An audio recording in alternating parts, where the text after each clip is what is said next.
Zepho were here. Strange. This place seems abandoned, but...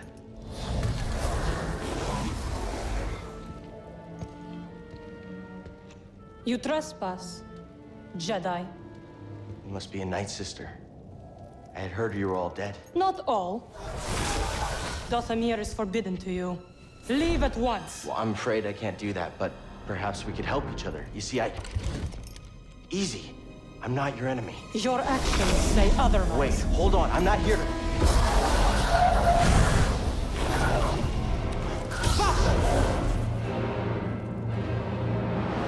It's the outsider! It's fair to say that Cal Kestis and Cere Junda are the two most central characters in Star Wars Jedi Fallen Order story. But there's another character that gets introduced pretty deep into the game who might not be as important, but is still pretty darn crucial. That's Merrin, the Nightsister who starts off as an adversary of Cal's, but eventually turns into an ally and joins the crew of the Stinger Mantis. By the time the game comes to an end, she becomes an integral part of the crew, which means she's obviously going to have a big role to play in the upcoming sequel, Star Wars Jedi Survivor. And, ahead of its launch, we're going to take a look at her character and everything that we know about her. To properly understand the backstory of Merrin, however, you need to know about the planet of Dathomir, its fate, and the Nightsisters. Dathomir holds a special place in Star Wars mythos, in spite of how removed it is. The planet is uniquely attuned to the Force, more specifically, to the dark side of the Force, thanks to the magical ichor that flows in the depths of the planet. And its strong presence there gives rise to no few immensely powerful users who could harness its abilities in devastating ways. One such group was the Nightsisters, which is essentially a coven of witches that use the Force's dark side through unique magical abilities.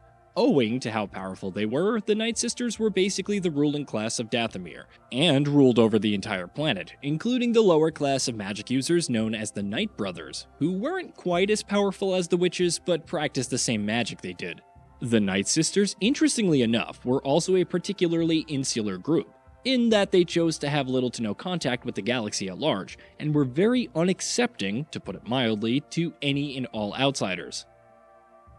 During the Clone Wars, however, they did have plenty of contact with the galaxy beyond Dathomir itself, and as you may have guessed from their attunement to the dark side of the Force, they had allied themselves with the Sith, especially with the Sith Lord Darth Tyrannus, who is better known as Count Dooku.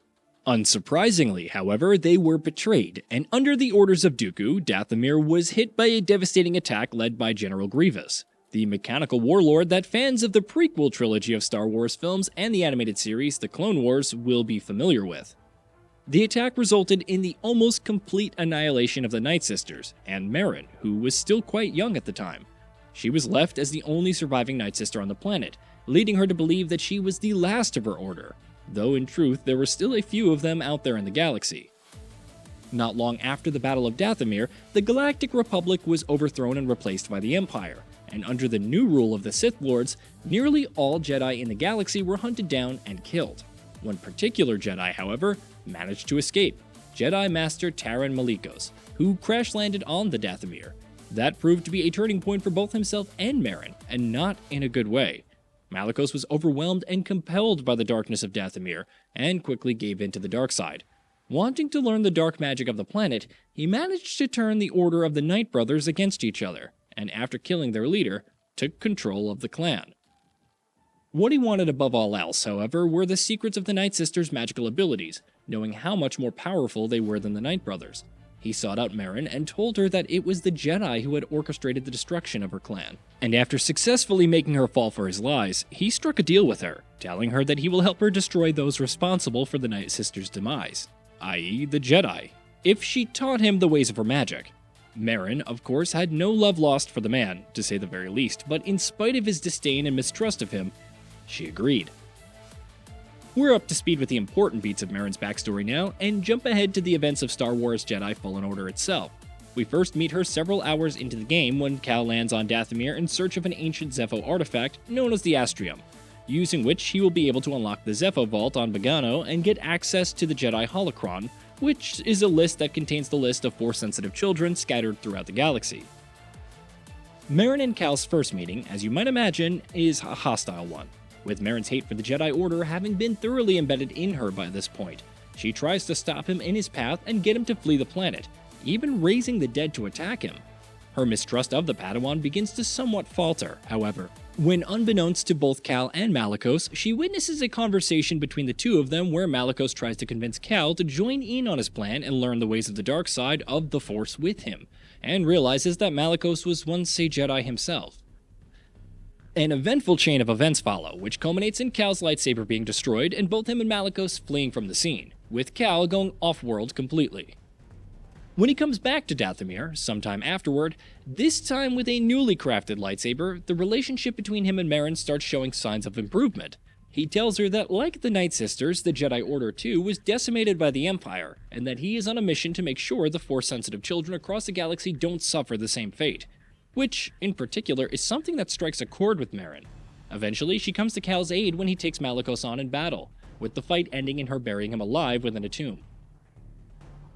Following that, Merrin helps Cal retrieve the Astrium and even agrees to join the crew of the Stinger Mantis, and though she isn't fully accepted at first by Grease in particular, she slowly becomes an integral part of the group, to the point where all of them become something of a family. On their final mission, she even uses her abilities to hide the Stinger Mantis so that not only does it become invisible to the naked eye, it also becomes invisible to the Empire's sensors, allowing it to pass their Star Destroyers and reach the fortress of the Inquisitors without getting noticed. Towards the very end of the game, when Cal and Cere escape from Darth Vader, with the holocron in their possession, when they're on the verge of drowning in the oceans, she also rescues them and helps them get back on board the Stinger Mantis, completing their escape from the Empire and sealing the success of their mission, which of course ends with Cal destroying the holocron, after they realize that seeking out the children listed within would only put them in danger. Where her story heads and what direction her arc takes in Star Wars Jedi Survivor remains to be seen, but it would be a massive understatement to say that we're curious to find out. Courtesy of her connection to Dathomir and the fact that she's a Nightsister, she's tied to a fascinating part of Star Wars lore in a way that no other character in the game is, so it's fair to say that the narrative opportunities she brings to the table are quite exciting. Could we learn more about Dathomir in Jedi Survivor? Could Merrin also serve as the means to bring other characters from the franchise lore into the story who have a connection to the planet, like, for instance, Darth Maul? We certainly hope that's the case, and thankfully, we don't have to wait too much longer to find out. Hey, did you know that we at Gaming Vault upload new videos every day? Stick around, drop a like, subscribe, and hit that bell, and let us know what kind of content you'd like to see in the future with a comment below.